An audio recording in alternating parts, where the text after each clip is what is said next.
Halo pecinta horor, ketemu lagi di channel cerita horor. Pada cerita kali ini akan berjudul Teror Kucing Hitam. Jangan lupa subscribe, tekan loncengnya dan like ya. Mari kita mulai saja ceritanya.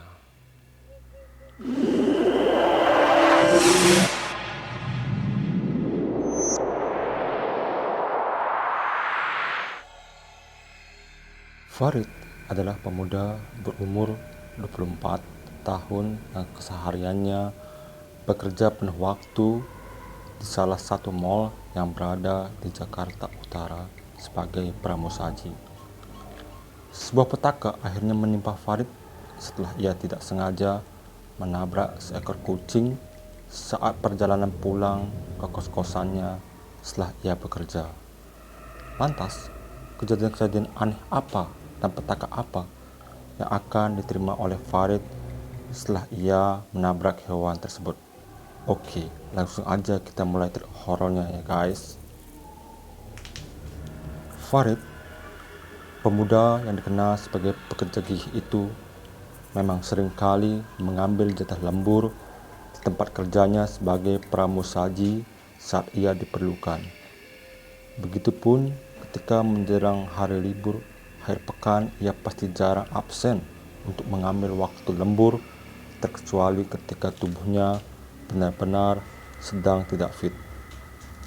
Malam itu, ketika suasana mal sudah lenggang karena sudah pukul 9:30 malam, manajer resto tempat Farid bekerja lalu memberikan aba-aba untuk para pekerjanya untuk segera close order dan membersihkan resto mereka sebelum pulang. Farid yang terlihat sudah kelelahan karena beberapa hari kemarin mengambil jatah lembur dan ia pun belum mengambil jatah liburnya. Ia sempat berpesan kepada Pak Slamet, si manajer resto, karena esok hari mungkin ia baru akan mengambil liburnya.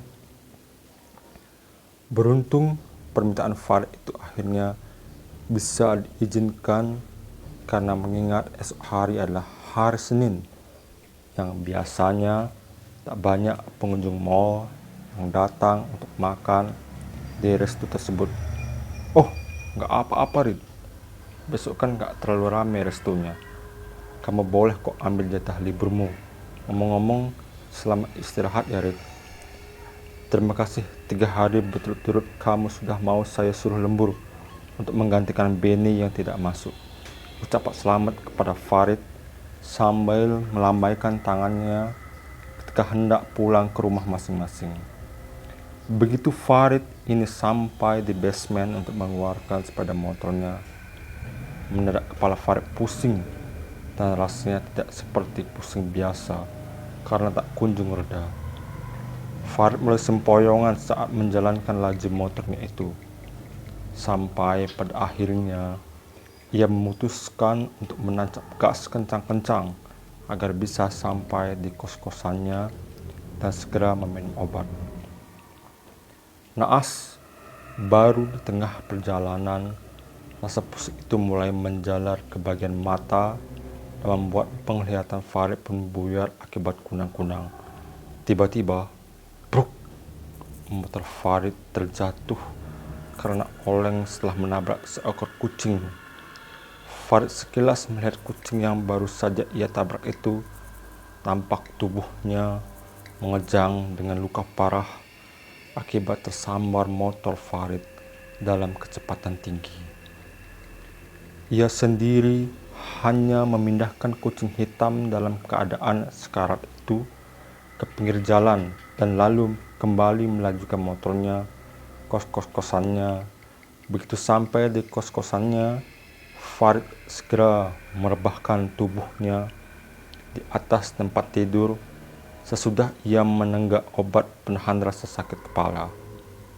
Entah berapa lama ia mencoba memejamkan matanya sampai pada akhirnya Farid masuk ke dalam sebuah mimpi. Farid seperti berada kembali di kejadian saat motornya tersebut menabrak seekor kucing. Ia pun dengan jelas melihat dirinya yang terjatuh dan lalu memindahkan seekor kucing hitam tersebut ke pinggir jalan.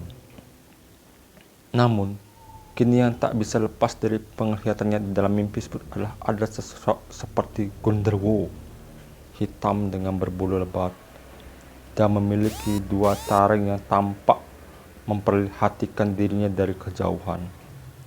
Begitu Farid kembali melajukan motornya ke kos-kosannya, rupa-rupanya makhluk hitam berbulu tersebut pun mengikuti Farid sampai ke kamarnya.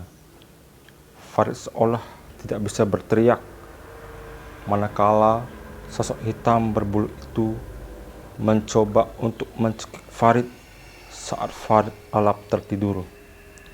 Ia lalu berusaha untuk membaca-baca doa sebisanya sampai pada akhirnya ia terbangun dari mimpi yang seolah nyata tersebut. Jantung Farid mulai berdegup cepat dan peluh mulai bercucuran. Farid melihat ke arah jam dinding, nyatanya masih pukul 2:30 dini hari. Ia sadari pulang tadi belum membersih-bersihkan dirinya. Akhirnya memutuskan untuk segera mandi dan mengambil wudhu untuk sholat tahajud. Dalam kamar mandi, ia berkali-kali mendengar suara kucing mengeong-eong di kamarnya. Berkali-kali ia mengintip dari dalam kamar mandi tersebut, tapi anehnya tidak tampak ada seekor kucing pun di sana. Perasaan Farid mulai tidak enak. Setelah ia mandi, segera Farid mengambil wudhu untuk menunaikan sholat sunnah. Ia membatin semoga setelah ia sholat, perasaannya mulai agak tenang. Dalam menjalankan ibadah sholat, nyatanya Farid dibuat seperti tidak fokus. Berkali-kali lidahnya salah mengucapkan bacaan sholat, karena ia terganggu dengan bayangan hitam berukuran seperti kucing yang bergerak berlarian. Farid segera menyelesaikan sholatnya itu, dan begitu Farid ingin berdoa, nampak lagi bayangan siluet kucing hitam yang berlari. Seketika Farid kaget. Ia mencoba melihat ke bawah tempat tidur dan di sudut-sudut kamarnya. Barangkali benar jika memang ada seekor kucing yang masuk ke dalam kamar kos-kosannya. Karena saat itu Farid masih mengantuk dan masih cukup kelelahan, ia mencoba untuk tidur kembali mengingat besok hari adalah waktu panjang untuk ia bisa beristirahat. Begitu Farid merebahkan tubuhnya, mata Farid dibuat terperanjat manakala ada banyak bulu kucing yang bertebaran di tempat tidur Farid. Saking banyaknya, Farid sampai dibuat bersin-bersin dan akhirnya ia mengurungkan niatnya untuk pergi tidur. Bulu kucing dari mana ini? Kok sempat segitu banyaknya di tempat tidur? Perasaan tadi nggak ada. Batin Farid sambil memperhatikan bulu-bulu halus yang ada di tempat tidur. Farid lalu mengambil sapu lidi untuk membersihkan tempat tidurnya itu sampai pada akhirnya setelah bulu-bulu kucing itu hilang, ia segera tidur kembali. Keesokan hari, Farid dibangunkan oleh suara cakaran hewan. Di balik pintu kamarnya, ia langsung bangkit dari tempat tidur dan begitu ia membuka pintu, ia kaget. Bukan main, di depan pintu kamarnya sudah ada sekitar belasan kucing kampung yang mengeong-ngeong di depan kamar Farid. Kucing-kucing itu terlihat matanya sangat marah dan tidak ada lagi kesan lucu yang tergambar dari wajah kucing-kucing tersebut. Farid mencoba menggebah-gebahkan sapu miliknya ke arah belasan kucing-kucing, tapi tak ada satupun kucing yang mundur. Farid lalu meloncat dan berlari ke lantai 1 untuk memanggil teman kosnya Kolis. Kebetulan saat itu ia sedang ada di kamarnya. "Lis, tolong gua dong, itu di lantai 2 kok banyak banget kucingnya. Bantuin ngegebahin kucing itu dong, Lis," jawab Farid agak bergetar. Kolis lalu bersiap membawa sapu ke lantai 2 untuk mengusir kucing-kucing itu, namun anehnya kucing-kucing liar benar-benar hilang dengan sendirinya. Cakaran yang ada di depan pintu kamar Farid pun hilang. "Loh, mana kucing ngerit? Kok di sini aman-aman aja?" tanya Kolis keheranan. Farid lalu menjelaskan jika ia melihat ada belasan kucing di depan kamarnya, namun dengan cepat para gombrong kucing ini sudah menghilang. Kolis akhirnya kembali ke dalam kamarnya, sedangkan Farid duduk di tempat tidur sambil menatap ke arah lorong kos-kosannya dengan pintu terbuka. Ia mulai bertanya-tanya dalam hati apakah ini ada sangkut pautnya dalam kejadian semalam ia tak sengaja menabrak kucing. Saat mata Farid terpaku melihat ke arah lorong, ia seketika kaget melihat ada siluet bayangan hitam yang berdiri di depan kamar Farid dengan siluet bayangan kucing hitam. Siluet bayangan hitam itu sendiri tidak begitu lama menampakkan diri, hanya sekilas dan lalu menghilang. Pikiran Farid mulai kacau, dan ia memutuskan untuk kembali ke jalan semalam, tempat di mana ia telah menabrak seekor kucing hitam. Farid mencoba mengingat kembali di mana letak pastinya ia jatuh kemarin, karena saat itu matanya buram dan kepalanya sakit. Setelah berputar-putar jalan yang dianggap Farid ada tempat ia menabrak kucing hitam, Farid kemudian teringat jika ia melihat ada sebuah pohon dan sebelahnya ia simpan kucing hitam itu. Sepertinya ini pohonnya, tidak salah, pasti ini pohonnya, batin Farid. Sambil memperhatikan motornya, ia segera melihat ke samping pohon tersebut dan rupa-rupanya memang masih nampak ada bekas bercak-bercak darah di sekitarnya. Namun kucing tersebut sudah tidak tampak ada di situ lagi. Rencananya jika Farid melihat kucing itu mati, ia akan bertanggung jawab untuk membawa dan menguburnya kucing tersebut ke sebuah lahan kosong tidak jauh dari kos-kosan Farid. Namun ia sendiri pun tidak menemukan bangkai kucing tersebut. Sebelum Farid kembali ke kamarnya, ia memutuskan untuk membeli makan di warung nasi yang tidak jauh dari kosan Farid. "Bu, pesan nasi satu ya," ucap Farid. Begitu Farid memesan makanan di warung nasi, dari belakang bahunya ditepuk. Kolis, lagi beli makan di sini juga?" tanya Farid berbahasa basi. Kolis tidak menjawab pertanyaan Farid, justru ia berkata, "Baju lu kenapa, Rit? Kok banyak bercak-bercak darah? Lu habis jatuh?" tanya Kolis heran. Farid seketika terhenyak, ia sendiri heran dengan pertanyaan Kolis. Farid segera membawa makanan itu dan lalu bergegas kembali ke kamar kos-kosannya untuk mengecek apa yang dikatakan oleh Kolis itu benar. Saat Farid membuka pintu kamar kosannya, kembali ia menemui keanehan, yaitu semua isi kamar kosan Farid acak-acakan dan di beberapa sudut ditemukan ada bekas cakaran. Namun cakaran kali ini terlihat bukan seperti cakaran kucing. Farid pun masih menemui jika ada banyak bulu-bulu kucing dalam kamarnya itu. Farid lalu segera membuka kaos yang dipakainya itu. Dan ia bingung, rupanya benar kata Kolis. Kaosnya itu banyak noda darah yang mengering. Dalam kebingungan Farid, ia lalu mencoba untuk menghubungi kekasihnya Dista. Farid menceritakan semua permasalahannya itu kepada Dista. Dan ia sama sekali bingung apa yang saat ini harus ia lakukan untuk melepaskan teror demi teror dari kucing hitam yang pernah ia tabrak. "Gini aja Mas, kita ketemu sama Pak D-ku ya. Kebetulan Pak D ini orang bisa dan paham dengan ilmu kebatinan," ucap Dista. Farid dan Dista lalu membuat janji temu di rumah Dista sebagai ibadah maghrib. Tapi malang tidak bisa dihindari oleh Farid. Dalam perjalanan menuju ke rumah Dista, motor kendaraan Farid menabrak beton pembatas jalan hingga Farid segera dilarikan ke rumah sakit. Farid kemudian dinyatakan koma setelah mengalami benturan di bagian kepala dan kaki kanannya serta pinggulnya mengalami patah tulang. "Aduh Dista, kasihmu ini Farid sudah terlambat untuk segera diobati," ucap tak Dista sambil melihat keadaan Farid yang tengah terbaring koma di rumah sakit. "Loh, maksudnya gimana Pak D?" tanya terus Dista. Pak D-nya menjelaskan jika ia melihat dari penerangan mata batinnya, Farid telah melakukan kesalahan besar, yaitu menabrak kucing hitam.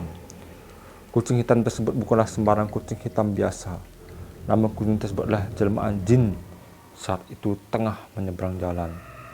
Ayah dari jin tersebut yang merupakan sosok genderuwo lalu mencoba untuk membalas dendam kepada Farid karena Farid dianggap lalai dan tidak bertanggung jawab.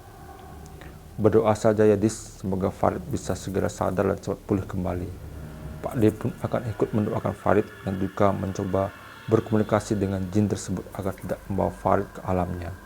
Ucap Pak D sambil mengelus-elus rambut Dista. Setelah 2 hari Farid mengalami koma, ia lalu mulai bisa menggerakkan tangannya dan perlahan mulai bisa sadar. Saat itu Farid memang belum bisa banyak berbicara, karena menurut dokter, ia masih terguncang trauma pasca kecelakaan. Lama-kelamaan setelah kondisi Farid berangsur pulih, ia pun sudah bisa berkomunikasi. Dista kemudian diberitahu oleh Farid jika sore itu saat Farid mengendarai motor ingin menuju ke rumah Dista. Tengah perjalanan, ia kembali dikagetkan dengan seekor kucing hitam yang tiba-tiba menyeberang. Ketika Farid yang terkejut membanting stang motor ke arah samping bagian kiri jalan sampai akhirnya motor Farid membentur beton pembatas jalan. Farid tidak ingat lagi apa yang terjadi karena semua menjadi gelap. Begitu Farid membuka mata, ia melihat sekelilingnya sebuah banyak kumpulan genderuwo bertubuh besar yang mengelilingi Farid. Tangan dan kaki Farid pun terikat oleh besi layaknya seorang pesakitan. Ia diarak berkeliling sampai pada akhirnya ia dipertemukan oleh sesosok genderuwo raksasa. Farid sendiri tak bisa melihat wajah si genderuwo tersebut karena sebatas pandang yang ia bisa lihat kaki genderuwo itu saja besar sekali. Suara raksasa genderuwo itu mengumah, "Kamu harus bertanggung jawab karena telah membuat salah satu dari kaum kami terluka. Kamu harus mendapatkan hukuman atas perilakumu." Suaranya menggema. "Jika kamu mau terbebas dari selamat, maka harus ada penjaminnya," sambung suara si genderuwo. Farid saat itu hanya bisa pasrah. Ia terus mengucapkan doa agar ia bisa selamat dari alam lain tersebut. Entah berapa lama waktu Farid menunggu di sana, lalu muncul seorang laki paruh baya yang tidak Farid ketahui itu siapa. Laki paruh baya dengan mengenakan pakaian ala keraton itu datang dan lalu meminta untuk Farid dilepaskan. Ia menjadikan dirinya sebagai penjamin untuk Farid. Begitu Farid dilepaskan, Farid berkali-kali meminta maaf dan berjanji untuk tidak mengulangi kesalahannya lagi di depan sosok genderuwo raksasa yang mungkin dianggap sebagai tetuanya. Cerita Farid itu lalu dibenarkan oleh Dista, kekasihnya. Dista memang mengaku jika menurut Pak D-nya Farid telah melakukan kesalahan besar, yaitu menabrak kucing jadi-jadian jelmaan jin sedang menyeberang. Kini nasi sudah menjadi bubur, dan Farid pun sudah mendapatkan balasannya. Beruntung Pak D Dista adalah orang pintar yang bisa mengerti akan hal-hal dunia spiritual, ya ia bisa menjadi penjamin Farid di alam gaib. Farid kini sudah bisa menjalani kesehariannya kembali, namun kaki kanan Farid masih diberi pen penyangga dan akibat kecelakaan tersebut ia harus menerima apes dikeluarkan dari pekerjaannya karena selama 2 bulan penuh ia masih belum pulih. Terakhir, sang Pak D Dista menyampaikan pesan kepada Farid supaya jangan suka menyepelekan jika kita menabrak hewan entah kucing, anjing di jalan. Jika kita telah menabrak, hendaknya bertanggung jawab membawanya ke dokter hewan terdekat atau diobati sendiri. Jika hewan tersebut meninggal, hendaknya segera dikuburkan, karena kita hidup di alam manusia berdampingan dengan makhluk tak kasat mata. Bisa jadi hewan yang tertabrak tersebut adalah hewan jelmaan dari sebangsa jin. Selain itu, Pak D pun menjelaskan selayaknya manusia memiliki akal budi dan hati nurani. Seharusnya saat melihat hewan yang sedang kesakitan atau membutuhkan pertolongan, kita harus menolongnya. Apalagi jika sampai kita tidak sengaja menyakitinya, kita berhak untuk bertanggung jawab. Hewan pun bisa merasakan sakit layaknya seperti manusia. Jika kita berbuat kejam kepada hewan, maka akan ada balasan pula yang menimpa kita. Itulah hukum alam. Nah, oke guys, segitu dulu trik horor kali ini. Semoga apa yang baik dalam cerita ini bisa dijadikan contoh dalam kehidupan.